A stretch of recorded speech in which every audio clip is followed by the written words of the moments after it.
A-list preferred, active duty military family boarding, welcome aboard.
On behalf of the flight crew and Southwest Airlines, welcome to New York's LaGuardia Airport. Remain seated as we taxi into the gate area, please.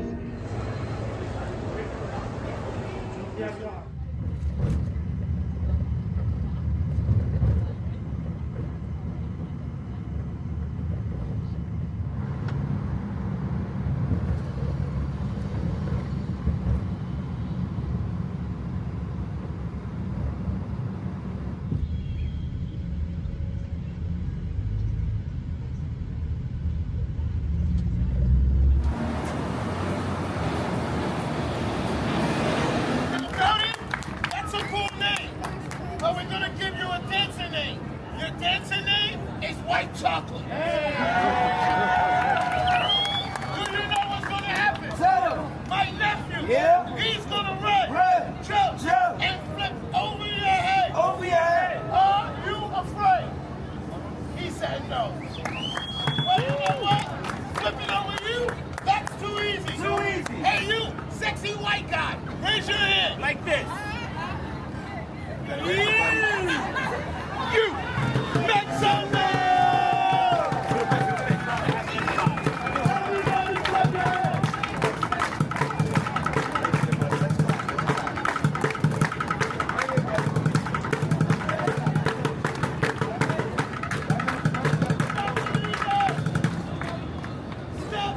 Step one, over the kid. Over the kid. Step two, over the guy. Over the guy. Fellas, take your knee. Take your knee. If you can't get up, don't get down. Ready? Right there. Arms out. Arms out. Legs straddle. Legs straddle. Head down. Head down. Down. Move. Go move. No te muevas. No te muevas. No bushma. No what? No, that's don't move in 3 different languages. Oh, that guy's smart. That guy's smart. Don't move, Cody. I'll be real far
I was gonna say, hey, I made it to NYC.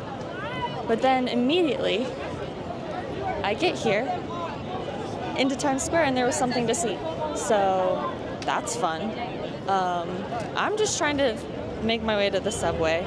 But there's people everywhere. Can you believe that? Oh my gosh. All right, well, let's get on the subway. Day 1 of New York complete. I feel like I had a pretty successful day. Flight landed at about 1 o'clock. Got dropped off at my hotel about 2. After that, I headed straight for the subway, where I then went up around the Central Park area, more the Upper East Side, less Central Park. Like, I ended up in Central Park, but I started more on the East Side, where I stopped at the Lexington candy shop, I believe. Yeah, Lexington candy shop, where they still make the soda themselves. Like, they pump the syrup into your glass and then they add carbonated water, I guess. I don't know. But, like, they still make the soda from scratch with syrups, which is pretty cool. I got a grilled cheese and some onion rings. I didn't document the grilled cheese or onion rings because they were instantly inhaled. Grilled cheese was good. It came with a pickle. I enjoy a good pickle with my grilled cheese. Then after that, I was like, okay, I need to kind of walk this off. Not necessarily that I was like, ooh, just have to walk it off. It was more like I was like, okay, this feels heavy. I don't really want to get immediately onto the subway and head back to my hotel just to kind of sit there with the food in my belly. So I walked, because it was only a couple blocks away, the long way, but a couple blocks from Central Park. So I headed that way. Before entering Central Park, I came across the Metropolitan Museum of Art, which I didn't go to, but I have gone to before, and I love it there. It's a beautiful area, and obviously the stuff inside is gorgeous. But I don't really have time to kind of stop and peruse that stuff, but I hung out outside the Met for a little bit because, I mean, the steps of the Met have kind of become just like a place for people to sit and just kind of exist, I guess. It's both a photo op and just a spot where you can just sit, and it's nice. Especially at that time of day, it was completely in the shade, so it's just like it's a nice spot to just be. But while there was one of many people set up with their wares, their art that they share, and this person shares poetry, and he had a sign that said, "Ask me for a poem," and he kind of asks you, like, what's on your mind, what topic would you want it to be about. You answer his questions, and then he writes you up a poem. And I asked for one, and he did, in fact, write me a poem. And my answer to his question about, like, what prompt, what topic, he asked, what's kind of just been on your mind? What's something that's been on your mind recently? And for me, it's just kind of like the concept of love. And then also it's just like traveling, discovery. But I was definitely like, the concept of love has been on my mind a lot recently. So he wrote, Dip down into this inner joy, brought back to touch the city trees. Look how this park was designed to love, and the adventure we all must travel to prepare this heart to open at last. Then it says for Allie, and then it also has his @ I'm assuming that's for Instagram and any other social medias he has. Noah Raphael Seltzer. Noah Raphael Seltzer. Yeah. And then it also has the date and he initials it. The more I read it, the more I feel it is perfect, I guess, for me. Just the whole, it's like, dip down into this inner joy, brought back to touch the city trees. Kind of the whole idea of dipping down, going back inward, dip down into this inner joy, brought back to touch the city trees.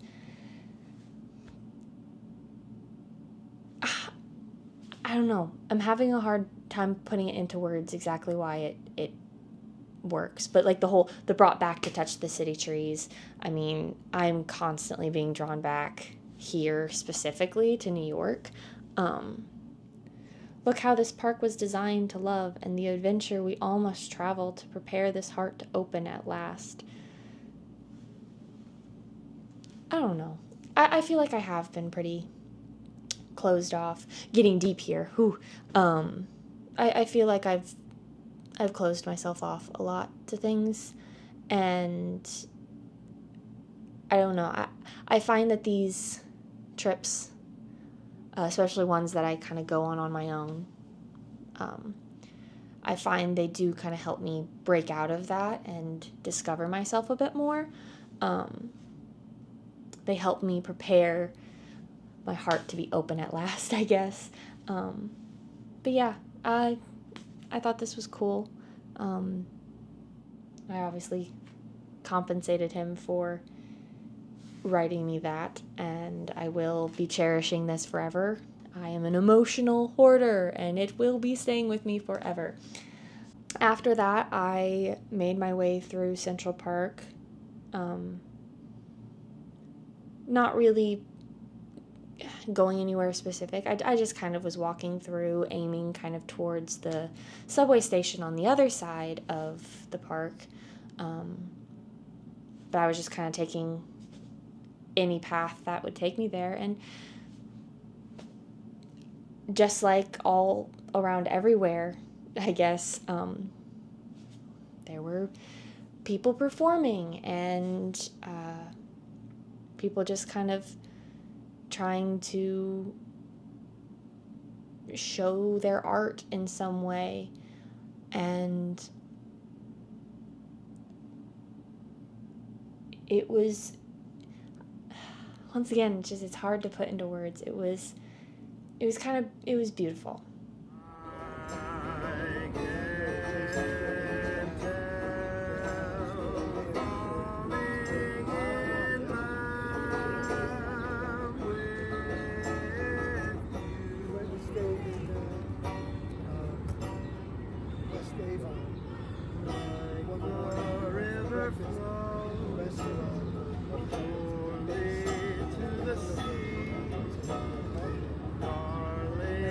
So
very, very beautiful, and I had a wonderful time walking through and seeing it all.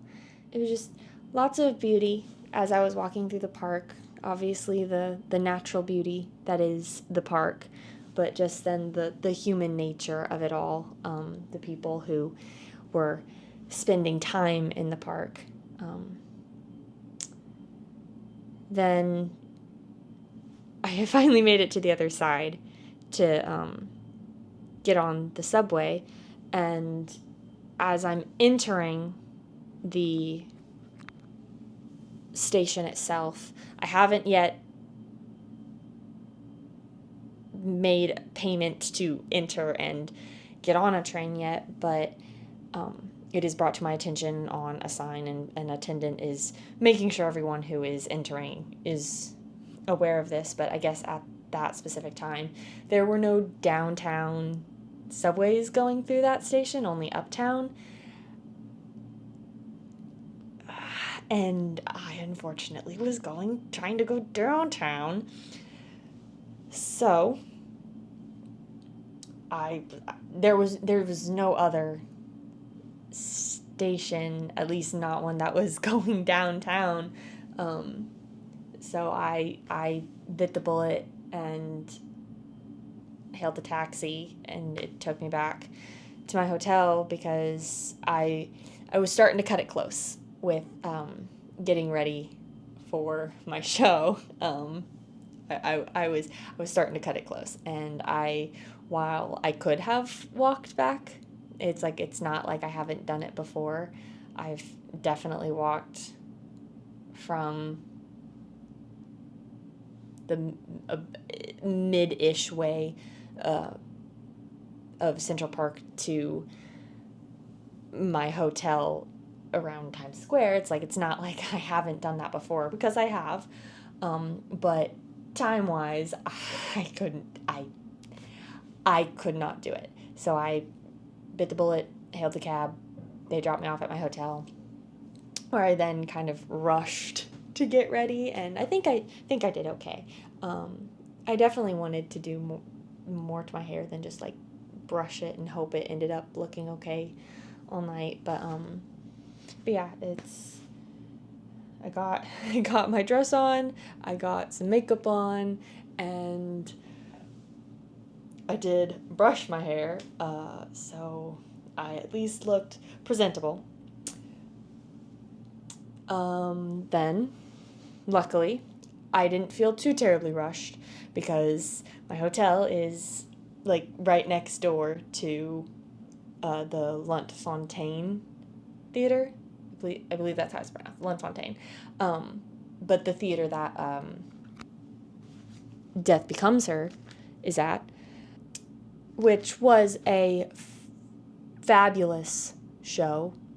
Holy frickin' crap. Like, just regardless of anything else, visually, the costumes, the lighting, oh my gosh, it was stunning to watch, let alone listen to, because everyone's voices were just angelic. Oh my goodness. We had a technical difficulty during the fall, but when we came back, it was beautiful and flawless, and I almost cried because it was beautiful and flawless. Yeah. But it was a fabulous show. I had really good seats. I was row E orchestra, so I was like right there. I could see every time someone spit. And that's both gross and amazing, just like, oh, like I was right there. Oh, it was super cool.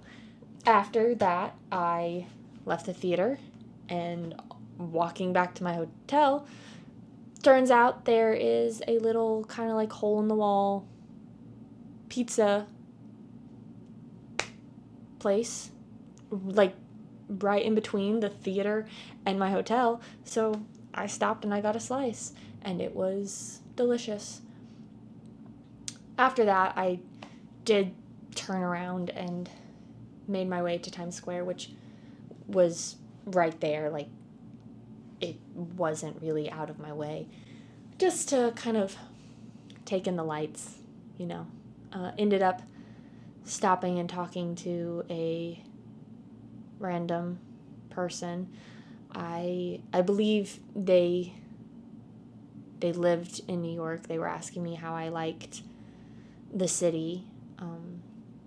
They seemed to be a photographer, but weren't necessarily one of those photographers who were trying to push taking a picture of you and then like being like, hey, buy this. He might have been, but we ended up just having a conversation.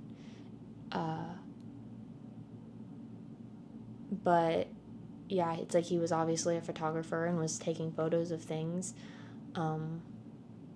Asked if I was, because I had my, didn't ask if I was a photographer, but asked if I was like involved in film because of my camera. And we just got to talking, just about random stuff. And that's one of the cool things about going on trips like this.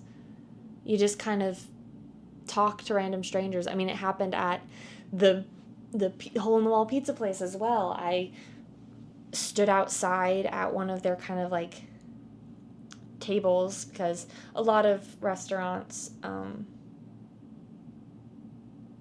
have like little seating areas that are technically in the road, but it's like it's a part of the road that is specifically kind of designated for either parking or restaurant seating. And I was just standing at one of the tables in that area for that specific restaurant and was eating my pizza, and I was standing right next to what I'm assuming was like a mother and daughter. And they asked if I came from a show, because like they were like, you look really nice. Did you just come from a show? And I told them I was just at Death Becomes Her. They told me they were going to maybe Happy Endings. And we just kind of started talking, and me and who I am assuming is the mom, but was definitely the older of the two, she and I kind of connected on our love for solo travel, and just like how, while it is nice to travel with people and share those memories, there is something about, especially the places that are really special to you, just going and enjoying it yourself. Because she was saying that she goes on like a solo kind of like hiking camping trip, which that feels to me more dangerous than going to a city alone, because like, I mean, it's like we didn't talk for long enough for me to kind of inquire exactly what that entailed, but like the possibility of being in situations where you are legitimately alone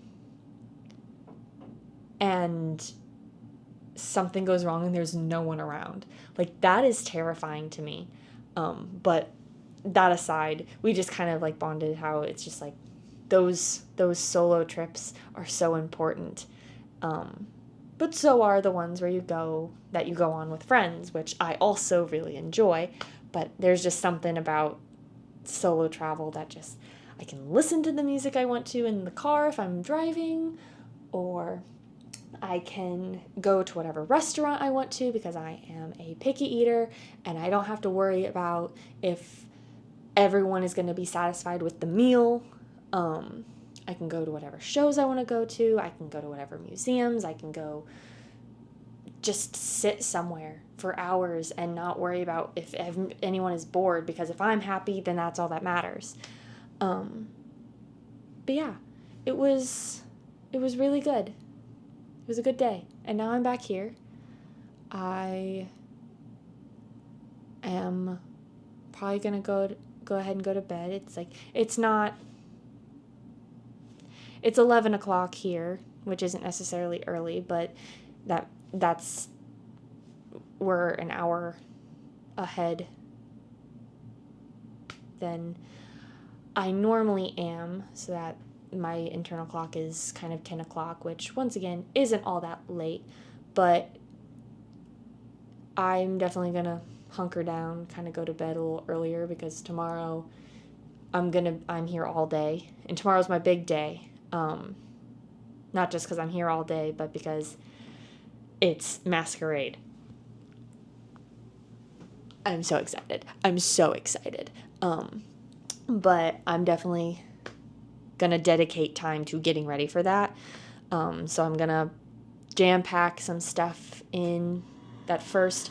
Oh, you shut up. I'm gonna jam pack some stuff in at the beginning of the day to make sure I'm seeing and eating all the things I want to see and eat. And then come back here and get ready for Masquerade, which I'm so excited for. It's gonna be so great, and I'm so excited. And all right, well, I am going to go to bed. I'm going to take the air conditioning kicking on as a cue to shut up. But yeah, it was a good day, and I'm happy to be here. So excited for tomorrow. Good morning. I am ready to start the day. But let's just take a quick room tour, because I didn't do that yesterday before I head out. Just let's take a look at the room. It's not much, but I'm only in here to sleep, take a shower, and change for my events. So it does what it needs to do. So let's start at the door. Oh, you've just walked in. There's the bed. I slept in it. It's not made. There's the bed. There's a window. There's nothing to see outside the window. There's a closet here, which is where I hung my dresses. There is a TV, but I don't plan on watching anything. There's my luggage. Here is a door with a mirror. Hi. That leads into a bathroom, which is pretty decent. It's got a good shower, shampoo and all that, sink, toilet. I mean, it does what I need it to do. So I'm rarely in here. Like I'm rarely in the room as a whole. So yeah, but it does what it needs to do. So now I'm going to leave the room and go have a good day.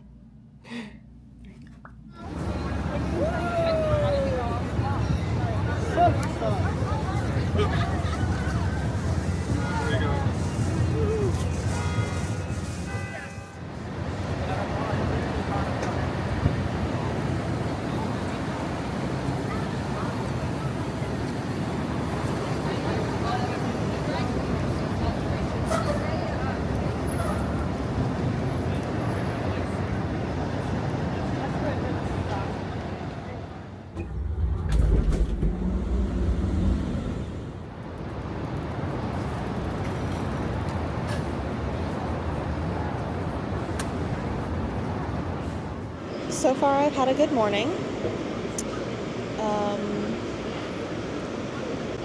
Went to Grand Central Station. It was, in fact, very grand.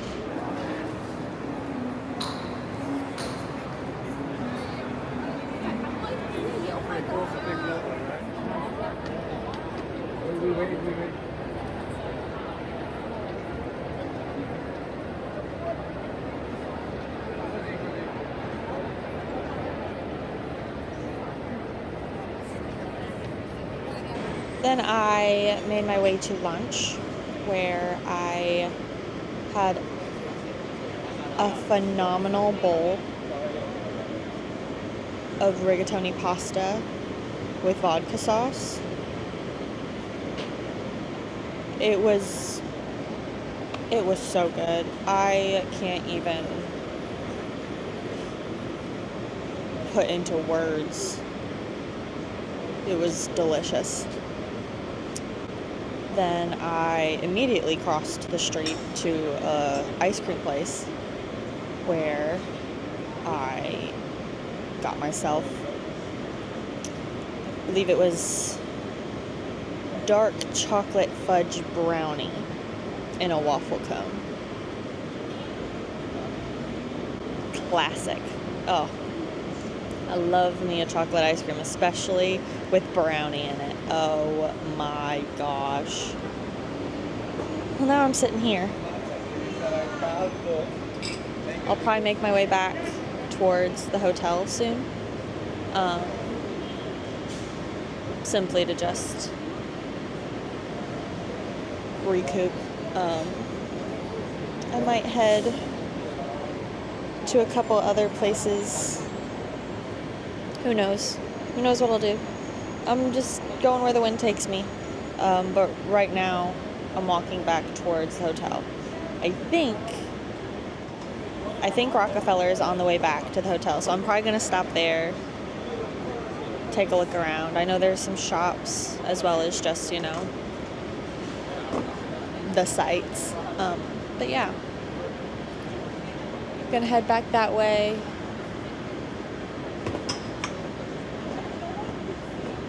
So yeah, I had a lovely lunch, and this morning so far has been rather nice. So let's hope the day continues to be this beautiful. There's a chance of rain around the time that I'm supposed to be heading towards Masquerade. So hopefully, if it is raining, it's not bad. I have an umbrella, but I would like to not be drenched on my way. So yeah, let's keep this day going.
Guess what time it is? It's time to go to Masquerade. I have my dress on. I'm about to put my shoes on. I have my mask. I have a fan. Let's go. So I was originally planning on walking, but it is currently pouring. So I'm probably gonna hail a cab. Even though it's like walking and a cab take the same amount of time, it's not that far. It is raining, and I would rather not be soaking wet when I get there, so.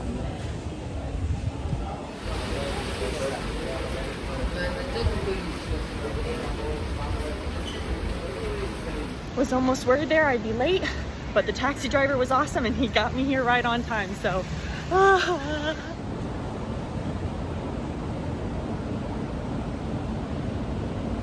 I am forever changed by that experience. Holy crap. I was walking back to my hotel and I couldn't help it. Just had to stop.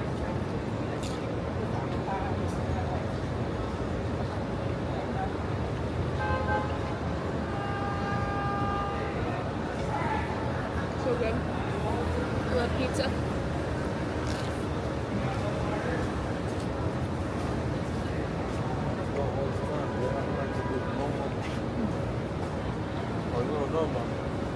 Nothing like being dressed to the nines and eating a slice of pizza on the streets of New York.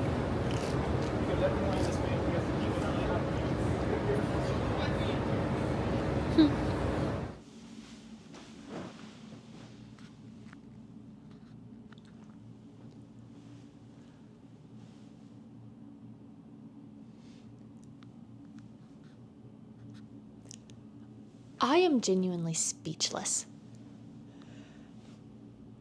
That was the most amazing thing I have ever experienced. And I don't think I'm lying. Because, holy crap. That was amazing. Immediately. First room we walk into after coat check. Madame Giry walks up to me and goes, "Darling, I love your gown." The Madame Giry came up to me and paid me a compliment.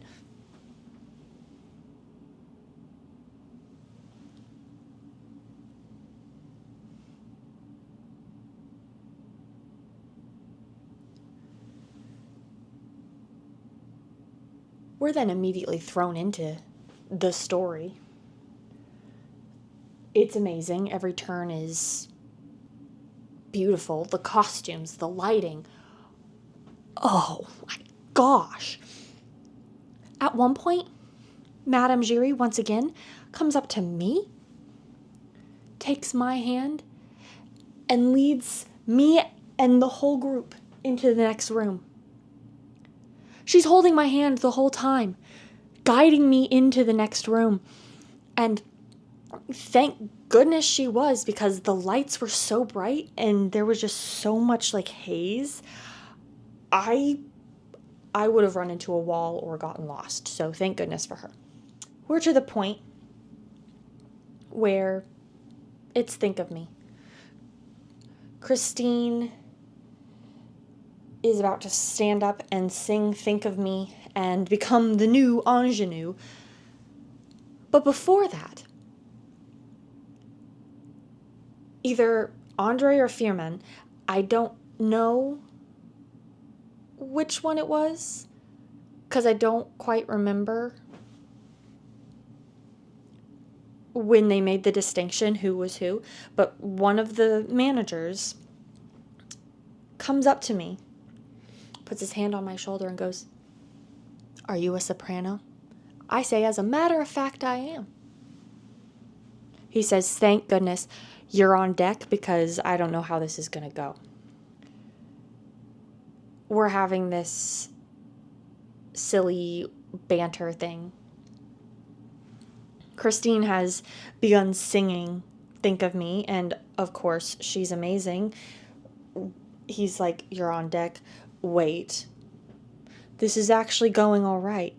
We might not need you, but thank you. And I'm like, of course, no, she's amazing. Obviously go with her.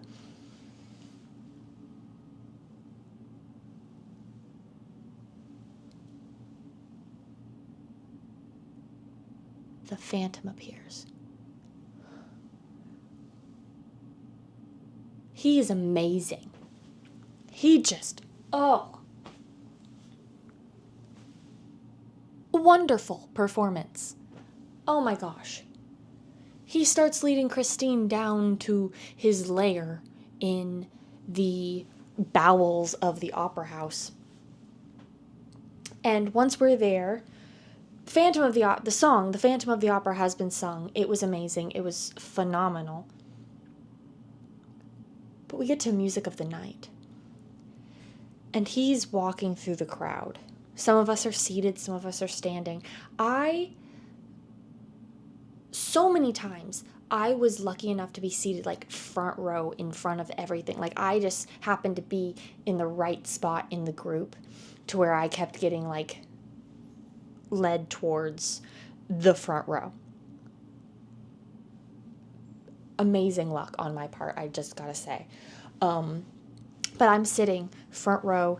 He's doing his thing and he starts winding through and he's just brushing along people's backs and just like he's just touching people. He runs his hand along my back, and the moment his like fingers like let go and he kind of steps away, I kind of turn to the person next to me and I just go,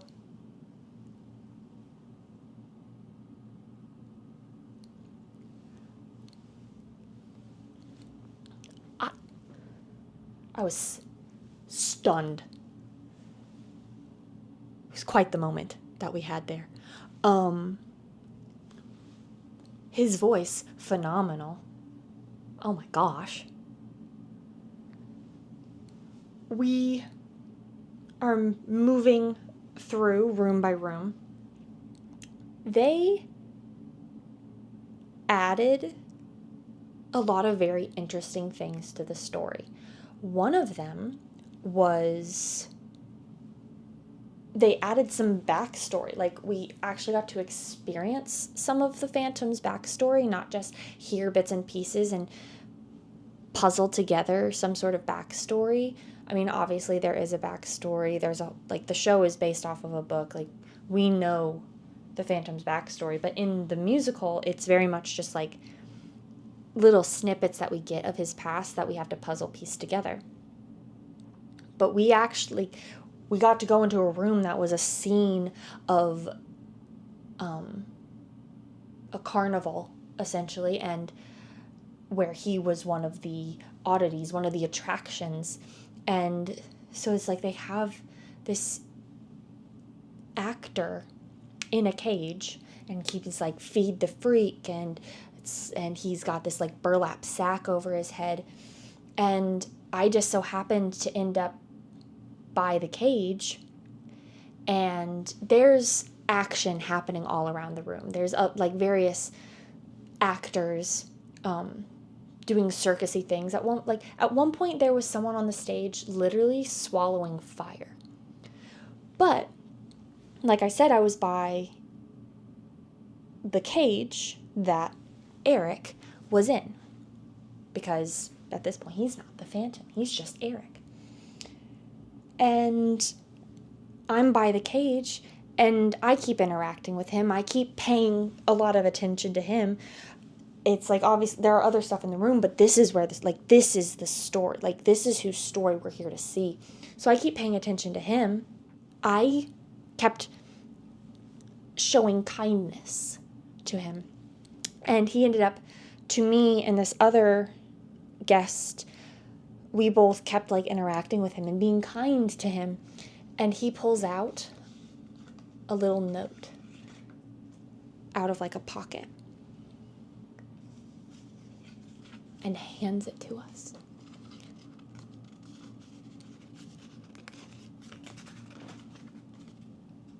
This is that note. I now have that note. And it reads, Eric, from now on, the carnival will be your home. You are a child of the devil. Among freaks and monsters, you will find your kind. Forget you ever had a mother.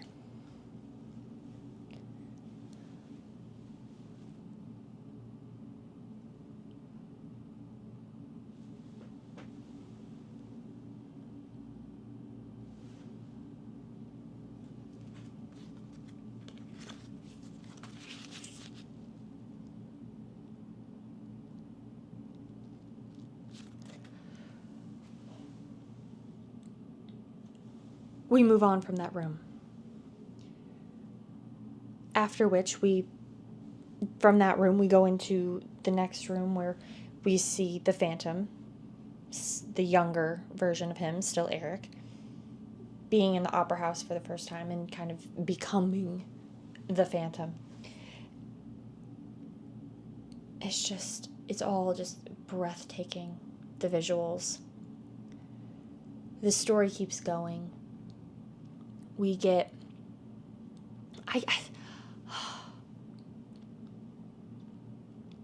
it's just all so breathtaking.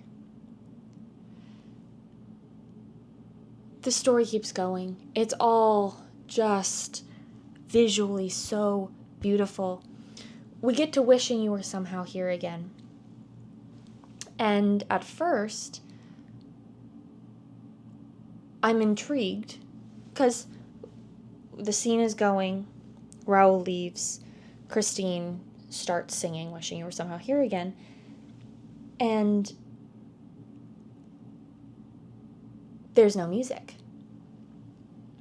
And as she keeps singing, I'm thinking, oh, like I wonder if this was just like a creative choice, that this song is now a cappella.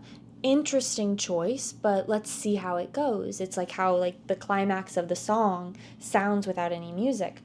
Well, then someone calls for a stop, and turns out there was a technical difficulty, which then just made me very impressed with the actress who was playing Christine. She was just ready, like, because like there was no obvious sign of a stop yet, like, because she got a decent, not like into the song, but it's like she got into the song before a stop was ever called. So she was ready to just sing the whole song completely a cappella, which is so amazing. She was phenomenal. Oh my gosh.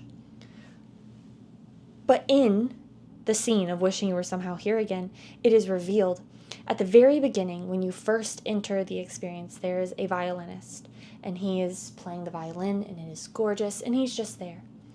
Well then, after All I Ask of You, we are then led into the next room by the violinist, who then, when it's Wishing You Were Somehow Here Again, meets up with Christine and hands her his violin and walks away, and we never see him again.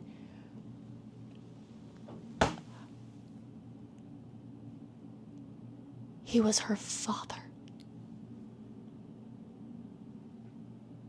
The violinist at the beginning of the whole experience, and who led us into the scene, was supposed to represent her father. That was the moment I realized. When he handed off the violin and walked away, I actually gasped. I went, oh, no. I clutched my pearls. I was clutching my pearls the whole time. Well, from there, we're led to notes. Some of the show was done kind of out of order. It wasn't exactly 100% the way it is, like the stage show's order was, but the song one of the songs with all the with all the notes, we're led into the room. I'm led into a room with a Carlotta and Piangi, and it's the start of Prima Donna. Like they do lines from the song Prima Donna, which is technically done earlier in the show, but like I said, some of it was done out of order just for sake of how it needed to flow for this particular storytelling. And they're doing a kind of prima donna, and he's trying to reassure her. She's kind of coming up. It's like you love me, right? You love. Oh, thank you. Oh, I really appreciate it. She comes up to me, and I'm standing. There are some people sitting, some people standing, and I'm standing. And she comes up and puts her hand on it. And it's like, I'm like, you are amazing. You are wonderful. And she's like, oh, that means so much to me. And she lays her head on my shoulder. And she's like, thank you so much. I'm like, you're wonderful. Oh my God, you are amazing. And then the scene goes on, and it's wonderful. And within the same scene, like they jam-pack so much into that room. And one of the things was the death of Piangi. And Carlotta has run from the room. Piangi is standing in front of this like rack of costumes, and they like just the costumes like fly to the side. The Phantom grabs him and yanks him in, and then he peeks his head out and goes, don't worry, he has an understudy.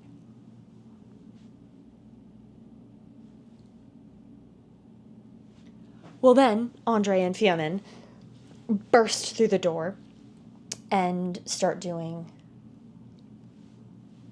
another thing of notes, and each person who busts into this room and reads a new note hands it to an audience member. I got the one from the managers, because there was one from Carlotta, there was one for Piangi, Christine had one and handed it out, but I got the one from the managers. And I haven't actually read this all the way through yet, so forgive me if I read this wrong, but this is so cool. Like, it has a seal on it, a skull seal, and it is signed OG. Oh my gosh. Fondest greetings to you both. May I commend you for the wisdom you have shown. You have abided by your oath and done your best to guide our cast. For now they are ready to at last unveil a work of art such as Paris and the world have never known. Signed OG. So now I have two notes. Okay. Well then, we are let out and then handed tickets for Don Juan. Triumphant. Don Juan Triumphant. So now I have three little cutesy souvenir things. A ticket for Don Juan, which everyone got. And two notes.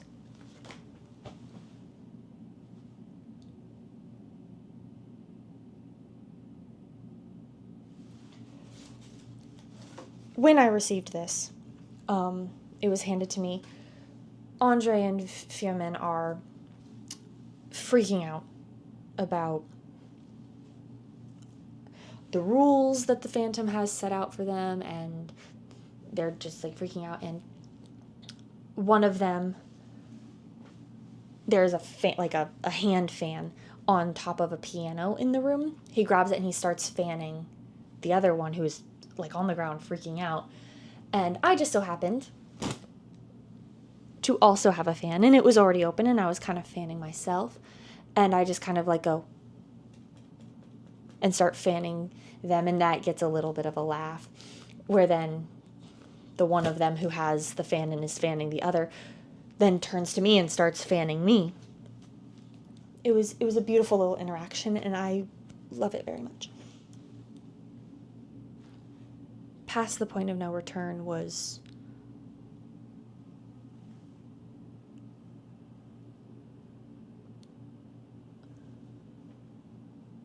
everything from Past the Point of No Return on.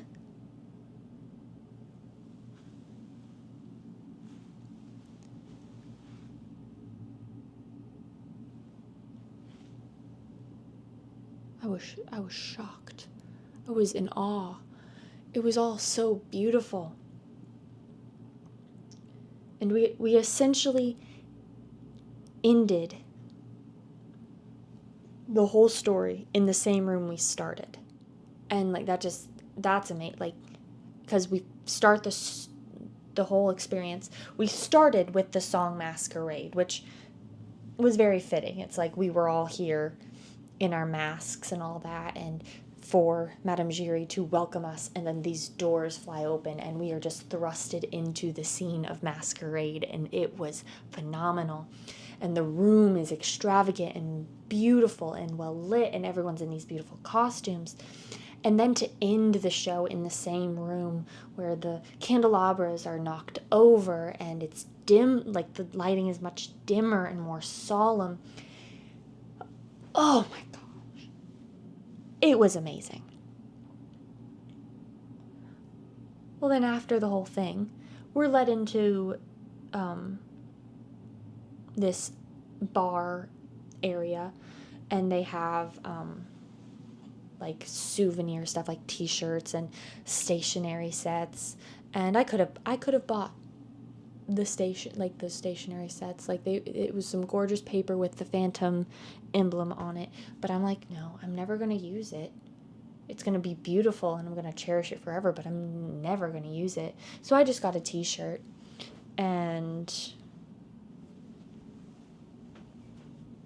it says Masquerade on the front and Your Obedient Servant on the back. I love it very much. Also, I got a program. It has all of the names of everyone involved, creative, production, and the cast. And what's really cool about this show is that there are so many different Christines and Phantoms. Like there's so many different casts because they do so many shows in a day. It's not just like a normal Broadway experience where everyone buys a ticket and sits down at the same time and sees the same show. They do shows at staggered times throughout the evening. So to expect the actors and actresses that play Christine and Phantom in particular, and then some of the other cast who are a little more visible throughout the show, to do all of that all evening is a lot. Just vocally, that's a lot. So throughout the evening, multiple groups go through and get different Phantom and like just different cast experiences, and that's so cool. And while we were in the bar area after the show, I noticed a few ensemble people milling around, and I'm like, that's really cool that some of the cast is out here. I'm sitting at a table, I'm drinking a glass of champagne, I've just gotten a picture in my mask, and someone comes up to me and we just strike up a conversation, and turns out she's one of the like creative like production team, and we're just talking about the Phantom, just like the show and what it means to us.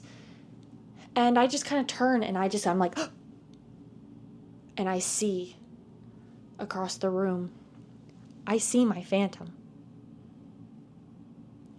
And she also points him out, and she's like, do you want to go say hi?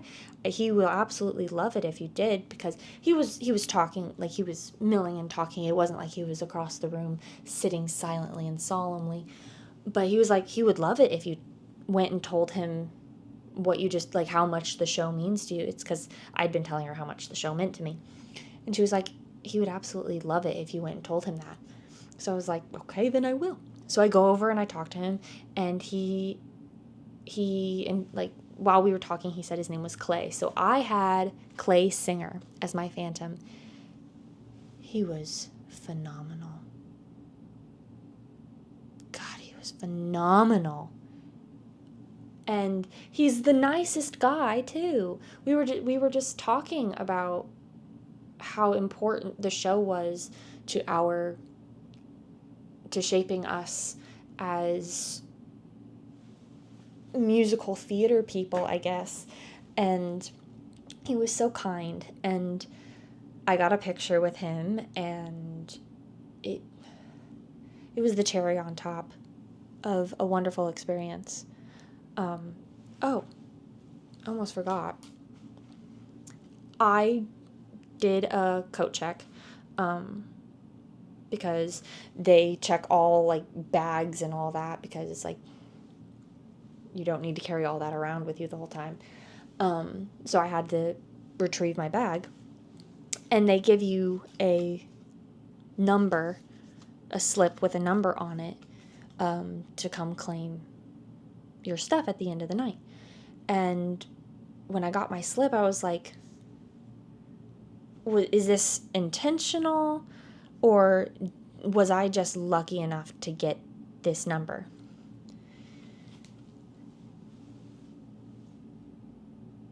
In the opening scene of the musical, The Phantom of the Opera, after the overture, we find ourselves at an auction of old theater things. There are various things that have been found in the theater that they're auctioning off. The chandelier is lot 666. Symbolic, obviously, because the phantom is often referred to and considered kind of like a devil. So the chandelier, being lot 666, is very intentional.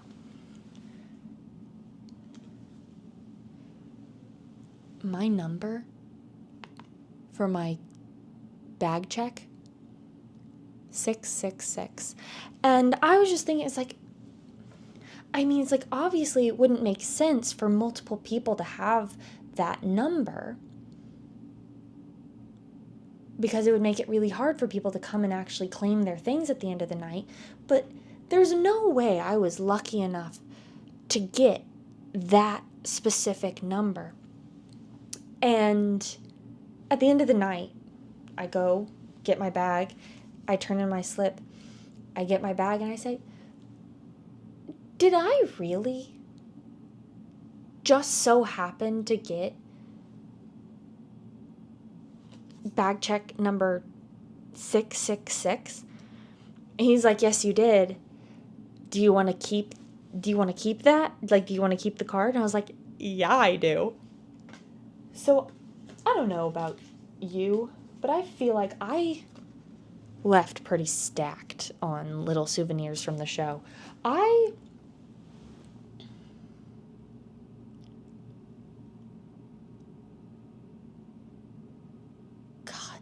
That was so amazing.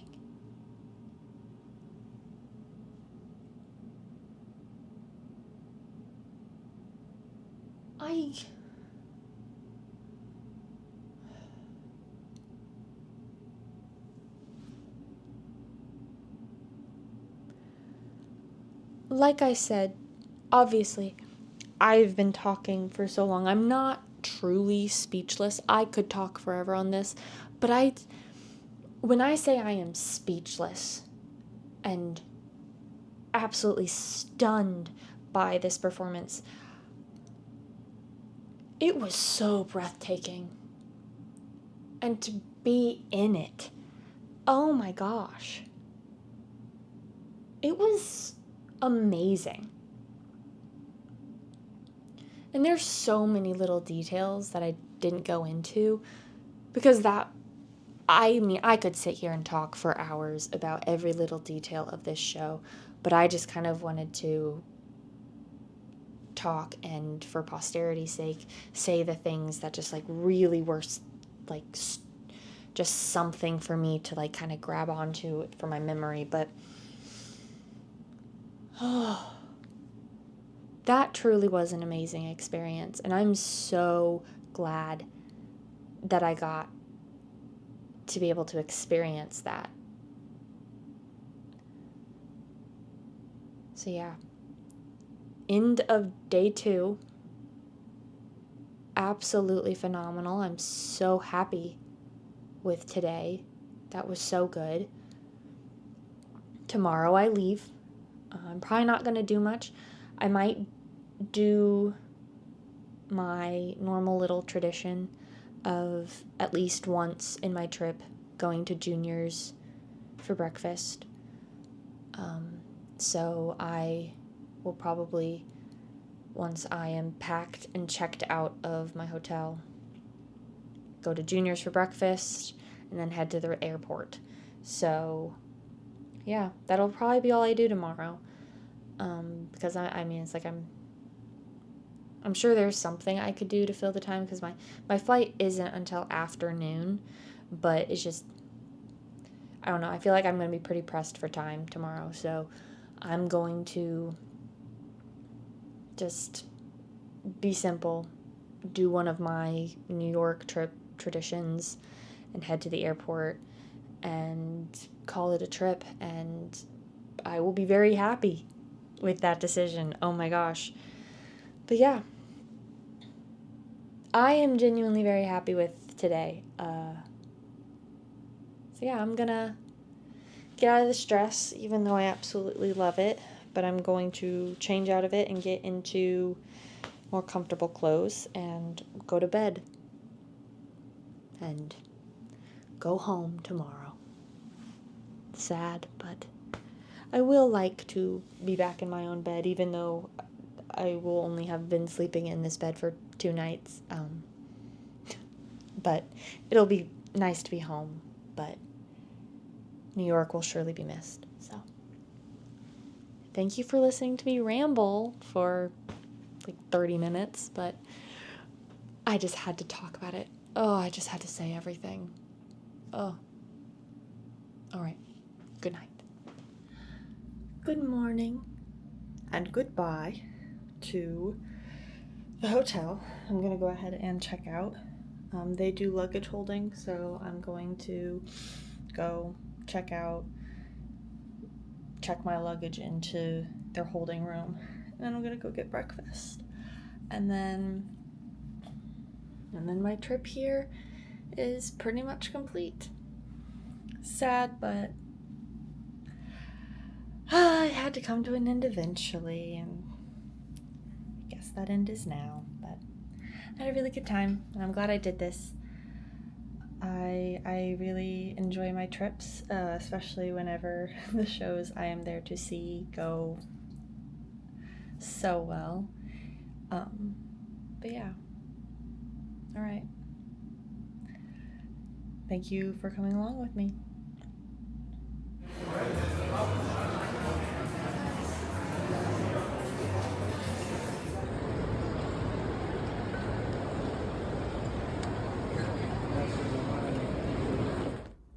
All right. Made it back to St. Louis. I'm in my car, about to head home. But that was a good trip. The plane ride home was a little rough. The flight itself was fine, but we were delayed an hour on the runway, and that was very uncomfortable. It got hot very quickly before we got in the air, and the air conditioning turned on, and it was extremely cold, which was better than hot. I gotta be honest, it's better than being sweating. But yeah, overall that was a really good trip, and I am so happy with how it all turned out. But now I am ready to go home. So that is what I'm gonna do. Thank you.